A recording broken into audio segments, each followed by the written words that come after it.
Alrighty, 大家好. We're going to be talking a little bit about 打招呼 or greetings in Mandarin today. So, of course, in China as well as anywhere else that speaks Mandarin, you do greet people when you're meeting them or when you see them again. And there are a couple different types of greetings that you might hear. For example, you have some standard greetings, which you can use in pretty much any situation. You have some time-based greetings, so like good morning, good evening, that kind of stuff.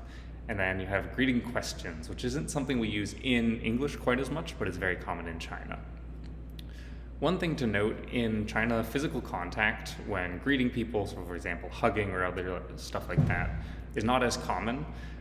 In business meetings or stuff like that, you might shake people's hands, but that's also a little bit less common than I would say in the US, for example.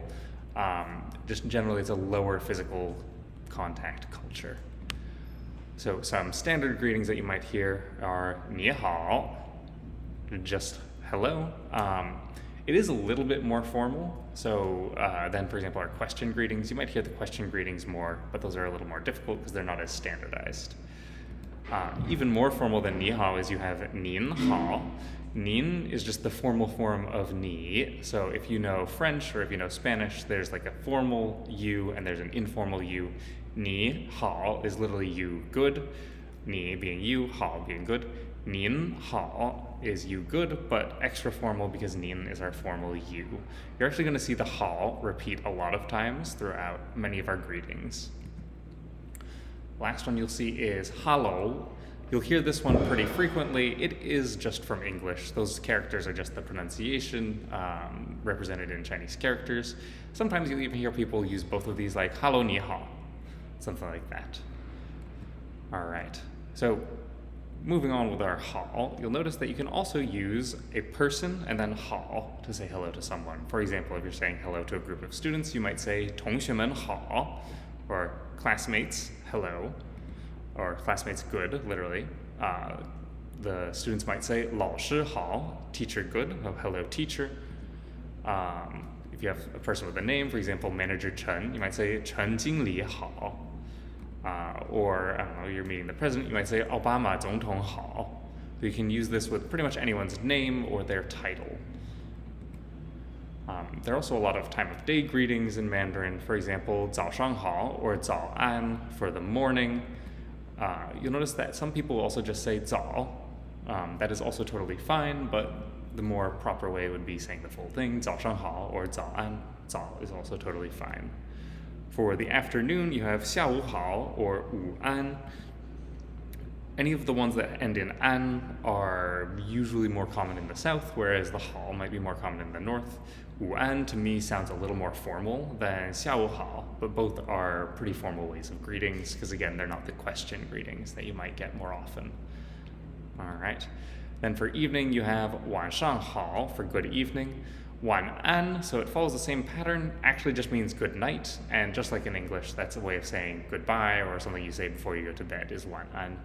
So again, we have 早上好 or 早安 for the morning, or simply 早.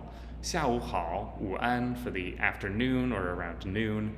晚上好 or 晚上好 for good evening, and then 晚安 for good night, which is as well a way of saying good night.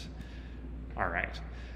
Mandarin uses very frequently question or comment-based greetings. So you're commenting on what someone is doing, you're asking them a question. The most standard one that you'll hear is our first one here, 你吃了吗? Have you eaten? Which you can respond with 吃了 or 还没, for example. 吃了 is I ate, 还没 is not yet. This is a little bit more old-fashioned nowadays, but it is very common back in the day. Another one you might get that's a little more general is 你上哪儿去? Like where you're going, where you headed, something like that. For example, if you see someone like walking their dog, you might say 遛狗了啊. It's an obvious statement, but it's just a way of greeting someone by commenting on what's going on. And all of these, of course, you can add like the person's name. So you can say like, 陈老师, teacher Chen, 遛狗了啊, or you're walking the dog. And then lastly, for example, we have 去上课了啊, like are you headed to class? These usually do not really require too much thought to them. It's not like necessarily they need your life story, or they need like a detailed list of like, well, I'm going to the supermarket, and then I'm going to go to the gym, and then after that I'm going to go get my hair done, something like that. But these are a little bit more complicated, even though they are more common among casual acquaintances or friends. All right, and then for saying goodbye in Mandarin, we have a few different ways. So again, we can say 再见 is just our standard goodbye. Literally means again, see, so like see you again, similar to French, au revoir. So 再见 is our first one. You can also use time plus 见 to mean see you whenever. So for example, 明天见 for see you tomorrow, 星期一见, see you on Monday, or you can even say like 一会儿见, see you in a bit. And then, of course, at night, you can also say 晚安 to say good night. Lastly, we can also throw in our English one there, because you'll hear this one a lot, is bye-bye. You'll notice that some people will write it without the middle bit. It is also a correct way of writing it, but it also has another meaning, whereas this one is just saying goodbye. Okay, so gonna show you guys the vocab screen. So if you're interested in this, I have the characters, the pinyin, and the English. You can just hit pause whenever to take a look at them. So that's some of our greetings. And then here are some of our greetings with our greeting questions, as well as our ways of saying goodbye. Hopefully this has been helpful, and I will see you in class.